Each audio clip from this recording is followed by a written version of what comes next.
अल्लाह ही अल्लाह किया करो, दुख न किसी को दिया करो, जो दुनिया का मालिक है नाम उसी का लिया करो। तकमीली तलबीना, ताकत, सेहत और शिफा के लिए सुन्नत और तिब्बे नबवी का बेहतरीन नुस्खा।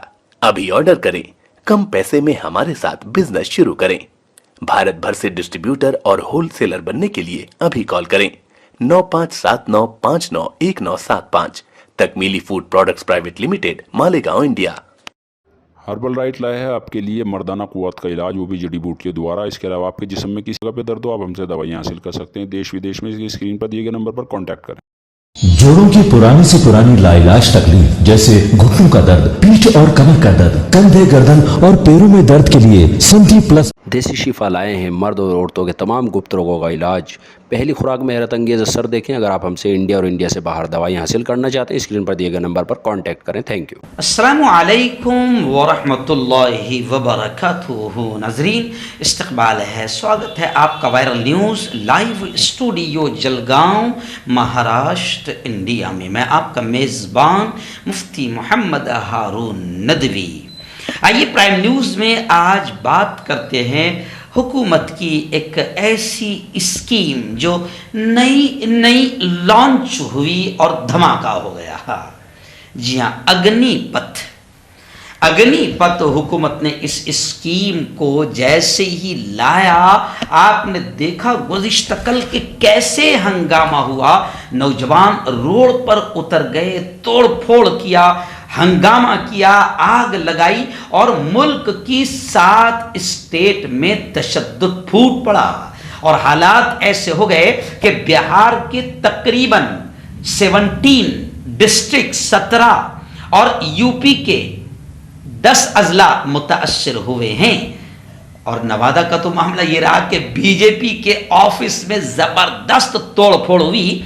2 मेंबरान असेंबली, 2 बीजेपी के विधायकों पर भी जवानों ने हमला किया और पुलिस पर भी पथराव किया, चक्का जाम किया, ट्रेनों को आग के हवाले कर दिया, सारा सिस्टम दरहम बरहम हो गया। थोड़ा सा आप पहले झलक देख लें, तब आपको पता चलेगा कि अग्निपथ स्कीम मोदी जी की कितनी जवानों को पसंद आई।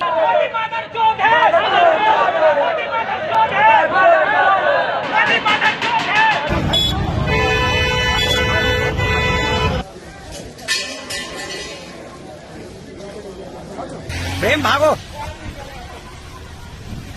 प्रेम हटो। आइए, आपने देख लिया कि किस तरीके से ट्रेनों को आग लगाई गई, तोड़ फोड़ हुई और किस तरीके से पुलिस वालों पर भी हमला हुआ। और खबरें तो यहां तक है जनाब कि बकायदा छपरा और गोपालगंज में 5 ट्रेनों में आग लगा दी गई और खबरें हैं कि 12 ट्रेनों में तोड़फोड़ की गई। जी हां, तकरीबन 12 ट्रेनों में तोड़फोड़ की गई और सिर्फ छपरा में ही 3 ट्रेनों को आग के हवाले कर दिया गया। अब यहां पर 2 सवाल उठते हैं कि जनाब अग्निपथ स्कीम जैसे ही मोदी सरकार ने, केंद्र सरकार ने और राजनाथ सिंह ने जैसे ही ये स्कीम जवानों के सामने रखा तो जवान इतने भड़क गए कि ट्रेनों को आग के हवाले कर दिया, चक्का जाम कर दिया, पुलिस पर हमला कर दिया, बीजेपी के दफ्तर में घुसकर तोड़फोड़ की और विधायकों पर हमला कर दिया। इतना जबरदस्त नौजवान भड़के। तो अब सवाल ये उठ रहा है और अपोजिशन की तरफ से एक बड़ा हंगामा ये किया जा रहा है कि आखिर मोदी जी की स्कीमें जनता को समझ में क्यों नहीं आती है।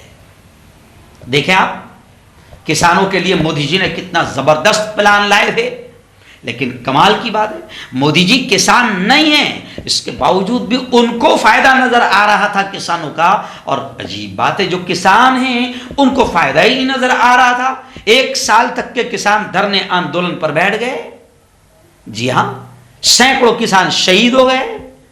आखिर 56 इंच के सीने को अपनी स्कीम से पीछे हटना पड़ा। तब अपोजिशन ये कह रही कि तुम्हारी स्कीम जनता को समझ में क्यों नहीं आती है। आखिर तुम ऐसा क्या धोखा देते हो कि जनता को लगता है कि धोखा दे रहे हो। ऐसी आपने सीएए और एनआरसी के मामले को उठाया, पूरे मुल्क में आंदोलन हुआ। जी हाँ, और अब आप देख रहे हैं कि अग्निपथ योजना आपने सिर्फ बताई लोगों को, तो जनाब जवानों ने तोड़फोड़ शुरू कर दी, आगजनी शुरू कर दी। तो आखिर ऐसा क्यों है? तो अपोजिशन कह रही है कि मोदी जी ऐसा इसलिए है कि आपकी नीयत में खोट है, आप जनता को धोखा दे रहे हैं। और जनता कौन सा, मुल्क का कौन सा वर्ग है जिसको आपने नहीं फंसाया या जिसको आपने नहीं धोखा दिया? और आपने इन तमाम असल मुद्दों से ध्यान हटाने के लिए बिल्कुल हिंदू मुस्लिम मंदिर मस्जिद की घटिया और नीच राजनीति की, जिसकी वजह से मुल्क का सिर्फ नुकसान ही नुकसान हो रहा है।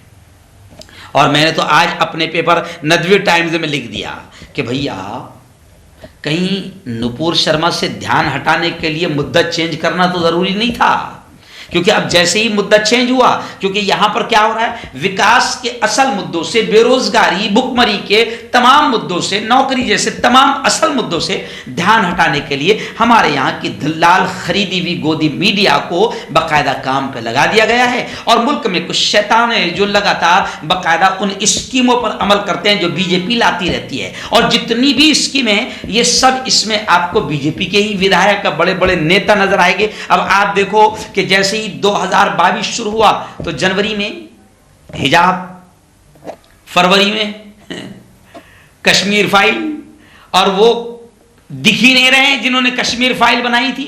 अभी कश्मीरी पंडितों पर जुल्म हो रहा है तो ये एक भी वहां पर धरने में नजर नहीं आ रहे हैं।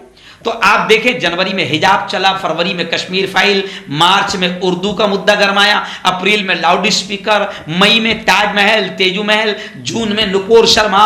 अब जुलाई में कौन सा मुद्दा आने वाला है? Coming soon. तो अब लोग मजाक उड़ा रहे हैं और लोग तो यहां तक कह रहे हैं कि 15 दिन का मोदी जी ने अपनी खरीदी हुई मीडिया को धंधा दे दिया, काम दे दिया, काम मिल गया, जय हो मोदी जी की। और अब लोग ये भी कह रहे हैं कि क्या नुपुर शर्मा से ध्यान हटाने में कामयाबी मिलेगी? क्या अरबों का भी ध्यान भटक जाएगा? जी हां, अभी अग्निपथ जो स्कीम लाई है, इतना जबरदस्त तलबा ने तोड़फोड़ किया है। तो अब जनाब जाहिर बात है, आप देखो कि अभी बस 5-6 दिन पहले, एक हफ्ता तक के पूरे मुल्क का मुसलमान नहीं, पूरी दुनिया का मुसलमान जिसके जज्बात को ठेस पहुंचाई गई और प्रेषित मोहम्मद, हजरत पैगंबर मोहम्मद सल्लल्लाहु अलैहि वसल्लम की शान में गुस्ताखी की गई, पूरी दुनिया के मुसलमानों ने डिमांड किया कि मोदी जी उस शैतान औरत को और उस शैतान खबीस मर्द को गिरफ्तार करके आप जेल के सलाखों में ठूंसो। और आप जब मानते हैं कि इन्होंने जुर्म किया है, इसी वजह से आपकी पार्टी ने इनको पार्टी से निकाला है, यानी आप ये एक्सेप्ट करते हैं, मानते हैं कि इन शैतानों ने जुर्म किया है, नबी की शान में गुस्ताखी करके दुनिया भर के मुसलमानों के जज्बात से खेला है, ठेस पहुंचाई। तो जब मोदी जी आप मानते हैं तो इनको जेल में क्यों नहीं डाल रहे हैं? लेकिन आपने देखा, मैंने आज मेरे नदवी टाइम्स में बाकायदा संपादकीय, एडिटर का जो मजमून होता है, मैंने उसमें क्लियर लिखा कि मुल्क जल गया मगर लाडली गिरफ्तार नहीं हुई। जी हाँ, मुल्क जल गया, लोग शहीद हो गए, जवान मर गए। एक शैतान औरत को गिरफ्तार करने की मांग करते करते 600 मुसलमान जेल में चले गए, पूरे मुल्क में तोड़फोड़ हुई, हंगामा हुआ, लेकिन मोदी जी ने उस अपनी लाडली को गिरफ्तार नहीं किया, हुकूमत ने गिरफ्तार नहीं किया। हालांकि अजीब बात है, मुकदमे भी पूरे मुल्क में अलग अलग जगहों पर दर्ज हो गए, इसके बावजूद भी गिरफ्तार नहीं किया गया। और आप देखेंगे कि जो जायज तरीके से उसकी गिरफ्तारी का मुतालबा कर रहे थे, पुलिस ने नाजायज तरीके से किस तरीके से उन पर लाठियां बरसाई और उनको जेल में पीटा, उसकी वीडियो वायरल हुई। कल मैंने वो वीडियो भी बताया था। अब जनाब इन बच्चों ने अग्निपथ स्कीम के खिलाफ आंदोलन किया, और आंदोलन भी ऐसा वैसा नहीं, जी हां, बहुत खतरनाक हिंसक आंदोलन। लेकिन अब लोग सवाल कर रहे हैं कि क्या पुलिस इन्हें भी गोली मारेगी? क्या बुलडोजर इनके घर पर भी चलेगा? क्या थानों में इनकी भी पुलिस पिटाई करके इनकी भी वीडियो वायरल करेगी, धमकाने के लिए, डराने के लिए, खौफ का माहौल बनाने के लिए? क्या पुलिस वाले जैसे योगी की जालिम पुलिस ने बकायदा हरधर्मी करते हुए नाजायज तरीके से मुलजिमों को मुजरिमों की तरह पीटा, तो क्या इनको भी पीटा जाएगा? क्या इनके पोस्टर भी चौराहे पर लगेंगे जैसे अयोध्या में लग रहे हैं और प्रयागराज में लग रहे हैं? और लोग ये भी कह रहे हैं कि क्या इन पर भी 100 FIR एक साथ की जाएगी? क्या मीडिया इनको भी एंटी नेशनल बोलेगा? नहीं बोलेगा। वो जो हमारे यहाँ की गोदी मीडिया है, और मुझे बड़ा गुस्सा आता है, और जब मैं बोलता हूं एकदम खतरनाक लफ्ज तो सबको मिर्ची लगती है, मगर वो उससे भी ज्यादा बदतर मीडिया हो चुके हैं हमारे यहाँ की गोदी मीडिया, कि जब दाढ़ी टोपी वालों का धरना था तो बिल्कुल कुत्ते भी इतना नहीं भौंकते, इतना भौंकने का हक अदा किया था। लेकिन अभी वैसा नहीं भूकेंगे, क्योंकि अभी सामने आंदोलन करने वाले दाढ़ी टोपी वाले नहीं हैं। जी हां, और फिर ये भी लोग कह रहे हैं कि क्या इन सब से पहले सेकुलर लोग इन्हें पत्थरबाज और दंगाई कहेंगे? ऐसे कई मजमून सोशल मीडिया पर चल रहे हैं। लोग अपनी भावनाओं को सोशल मीडिया पर लिख रहे हैं कि भैया मुल्क एक है, कानून एक है, तो फिर रवैये और दोगलापन क्यों? बुलडोजर अगर इनके घर पर चला तो फिर इनके घर पर भी क्यों नहीं चला? जी हां, यहां तो बड़ी नरमी से पुलिस डंडे बरसाती हुई नजर आ रही है। आप एक वीडियो देखें, कितनी नरमी से पुलिस बरसा रही, और यहां पर ऐसा डायरेक्ट नहीं चल रही गोली कि कोई 16 साल का मासूम जवान मुद्दस्सिर शहीद हो जाए और किसी मां का इकलौता एक सहारा उजड़ जाए। यहां पुलिस डायरेक्ट गोली नहीं चला रही जैसे रांची में चलाई है। यहां पर तो दफ्तर में हमला हो गया तो भी गोली ऊपर चल रही है। यानी आप अंदाजा लगाएं। मैं पुलिस से भी कहूंगा कि क्यों अपनी वर्दी को भी बेइज्जत और जलील कर रहे हो? क्यों अपना सम्मान और वकार लोगों के दिलों से खत्म कर रहे हो? क्यों लोगों की बद्दुआएं ले रहे हो? कानून सख्त तो होना चाहिए दंगाई और फसादियों के लिए, लेकिन फिर दंगाई और फसादी और आतंकी का कोई धर्म नहीं होता। तो फिर जब वो दंगाई फसादी है तो फिर किसी भी धर्म का हो, फिर कड़ी कार्रवाई होनी चाहिए। लेकिन जब कार्रवाइयों के दो अंदाज नजर आते हैं, दोगलापन नजर आता है, नाइंसाफी नजर आती है, अत्याचार नजर आता है, किसी के लिए कुछ और किसी के लिए कुछ और, तो फिर दिल से लोगों की बद्दुआएं भी निकलती है। जी हां, और बद्दुआएं बड़ी खतरनाक होती है साहब।